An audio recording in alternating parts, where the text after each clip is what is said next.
Hi, my name's Chris Davis, and in this whiteboard session we're going to talk about putting together a strategic plan for your business. It doesn't matter if you're an existing business doing well in the marketplace or a new business looking to set up and gain some market share. Really the same principles apply. And regarding a strategic plan, it's obviously very important to really look at the fact that we're on a journey, that we are focused on the future. It's all about gaining momentum and keeping the motivation high to ensure that we're going to get to where we want to get to in the time frame that we've set out. But equally, it's also important to showcase the reasons why we're doing what we're doing. And that's an important point. It's all about understanding what's going to be inside your plan and what needs to be here from all sorts of reasons, for example, from a regulatory reason, from a governmental point of view, and also from clients, all stakeholders, etc., and what's outside this plan. So very, very important to decipher what you want to put in and what needs to stay out. So it's very highly focused. So what we've got to really do first and foremost is focus on where we currently are. And from that point of view, it's very important to take a look at some market research, get some data in place. So what you might want to do is take a look at what's going on in the particular markets that you're looking to enter or that you're already in and you want to gain some market share on. Also take a look at what's going on from a people perspective, internally from your staff, but also externally from your clients, and build that in also.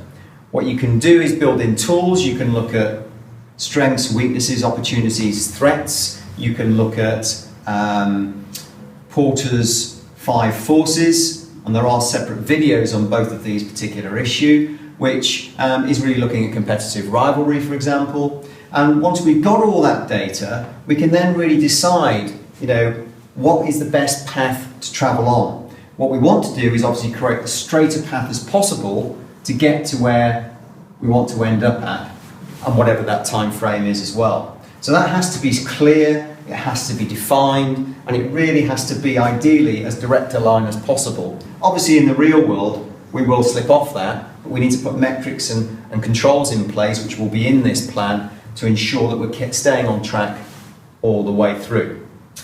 Once we've done that, what we then need to do is build in the architecture, if you like, which is the objectives of our business plan as we go forward, what we want to achieve over the longer term. Objectives are all about long term. They're the architecture, as I say, for keeping your business on track, whereas goals are more short term, which we'll talk about in a minute. And objectives can be anything. Normally keeping it simple is best, but you could be looking at the business model itself, how you want that to be, and the strategies that are involved in that, for example, in pricing, in costing. You might want to look at how you're engaging clients, so your client engagement processes, the documents that you put them through, the touch points that you're going to go through in that scenario. A lot of marketing can come into that. You can look at service propositioning. You can look at financials and key financial ratios, and you can also look at key compliance issues that you want to bring into that. So normally, keep that clear and concise. Less than 7 is normally pretty good. And once you've got that, what we can then start to do really is factor that into our journey as we go forward. And what we then want to do is break this track down into clear goals that we want to achieve along the way. And the way we can do that is we can build in a process where we look at, for example, smarter goal planning, which is all about specific goals, keeping them measurable, keeping them accurate and achievable, realistic, time-bound, ecological, which is building in the emotion that goes on as we're going along this track, and how emotive this all is, and are we being intelligent enough to ensure that we're calibrating and changing things as we need to change.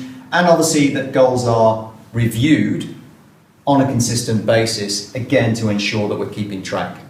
Once we've got all that in place, what we can then start to look at really is on these specific goals, for example, how they're impacting us on a corporate point of view and an individual point of view. So we need to track those two key areas. Once we've got that in place, what we can then build in is action plans to really look at those key goals, those key aims that we've got over time, and then ensure that these are going to take place and it's going to be actioned on the way. There is a separate video on action planning and how we do that.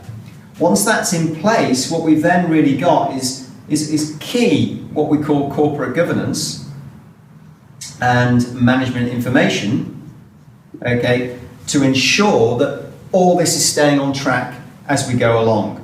But most importantly, what we need to do is really to have a system in place that tracks all this. And that system could be a dashboard system that you build in with this strategic plan to ensure you're getting to where you want to get to. My top tip for you is really to ensure that you know the why you're doing what you're doing, what gets you out of bed in the morning to build this business and to keep it going in the way you want it to go to. Simon Sinek wrote a great book called Start with the Why, and that's what I'd recommend for you here. You can then ask 3 key questions: where you currently are, where you want to get to, and how you're going to get to, and ensure that you're climbing the right mountain.